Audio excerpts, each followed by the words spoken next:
Bonjour et bienvenue dans Raconte-moi une histoire, une série consacrée à une matière à part entière qui est l'histoire des sciences. Nous allons suivre des fils conducteurs qui vont mener à certaines découvertes mathématiques, ayant façonné la pensée scientifique par le passé, transcendent le temps pour façonner le présent et le futur. Rejoignez-nous dans ce voyage à travers le temps et la science. Plongeons dans cette vidéo au cœur de l'Antiquité grecque où les pythagoriciens, disciples de l'école de Pythagore, nourrissaient une fascination pour l'univers perçu à travers le prisme des nombres et des proportions. Pour eux, l'harmonie reposait sur la commensurabilité, l'axiome selon lequel tout peut être mesuré et comparé à l'aide de rapports entre nombres entiers. À cette époque, la notion de nombre irrationnel semblait impensable. L'interprétation du monde se faisait à travers les entiers et leurs fractions, une perspective réconfortante qui s'alignait avec leur quête d'une harmonie globale. Tout pour eux semblait indiquer que les principes de mesure s'appliquaient universellement sans exception. Selon Aristote, l'arithmétique, la géométrie et la physique étaient un même champ de connaissances pour les pythagoriciens. Un point géométrique, un grain de matière et l'unité arithmétique étaient perçus comme incarnant un concept identique. Dans leur exploration des chiffres, les pythagoriciens ont établi des catégories de nombres basées sur le type de représentation spatiale qu'ils pouvaient leur attribuer, donnant naissance à la géométrie numérique. De cet héritage découle la terminologie actuelle des nombres carrés. Par exemple, avec un ensemble de billes comptant 4, 9, 16, 25, il est possible de les arranger en carrés de côté 2, 3, 4, 5 respectivement. Aristote enseigne que la doctrine pythagoricienne de la proportionnalité découlait de leur conviction profonde que chaque élément de l'univers est formé de particules indivisibles, suggérant qu'il serait toujours réalisable de trouver une commune mesure entre deux grandeurs de même nature.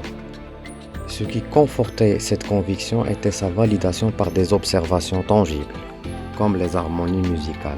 Les écarts mélodieux agréables à l'oreille pouvaient se décrire par des rapports simples de nombres entiers, démontrant selon les pythagoriciens la perfection et l'ordre divin orchestrant le cosmos.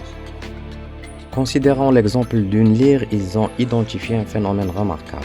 Quand deux cordes de cet instrument génèrent des mélodies harmonieuses, la longueur de ces cordes respecte systématiquement une proportion évidente. Si vous prenez une corde et que vous en utilisez une autre 2 fois plus longue, cette seconde corde émettra une sonorité qui s'accorde parfaitement avec la première, bien qu'étant plus basse. Cela correspond à jouer une octave. Pour eux, cela attestait que la totalité de l'univers ordonné obéissait à ces mêmes principes de relations simples et structurées, semblables à une immense lyre céleste.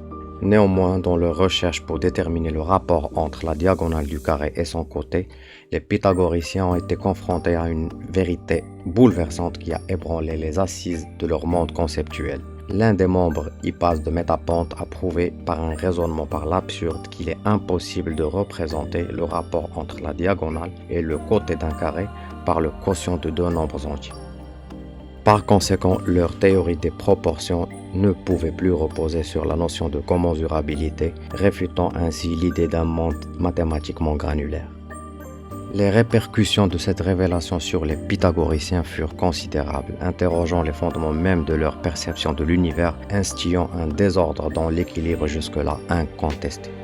Si l'univers était véritablement régi par les entiers, comment expliquer qu'une dimension aussi élémentaire qu'une diagonale de carré déroge à cette règle? Ce dilemme remettait en doute non seulement leur raisonnement mathématique, mais également leur interprétation philosophique et spirituelle de l'équilibre cosmique.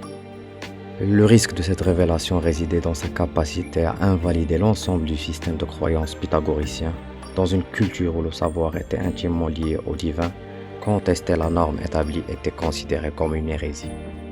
Pour Hippase, qui a signé la fin de l'enseignement pythagoricien traditionnel, un enseignement duquel seuls les théorèmes et les formulations démontrées perdureront, la légende veut que dans un effort pour sauvegarder leur cohésion doctrinale, les pythagoriciens l'auraient jeté par-dessus bord lors d'une traversée maritime.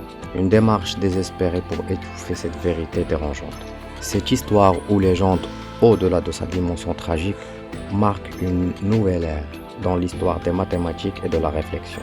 Elle met en lumière la capacité de l'esprit humain à questionner ses bases les plus ancrées face à de nouvelles évidences. L'audace intellectuelle d'Hippase, remettant en cause les doctrines établies, prépare le terrain à une réalité nettement plus complexe et captivante. Ce récit illustre le bouleversement provoqué par la quête de vérité remettant en cause, soi-disant, les certitudes préétablies. Il nous rappelle que les progrès scientifiques ne représentent pas seulement une accumulation de savoir, mais des moments de profonde transformation intellectuelle.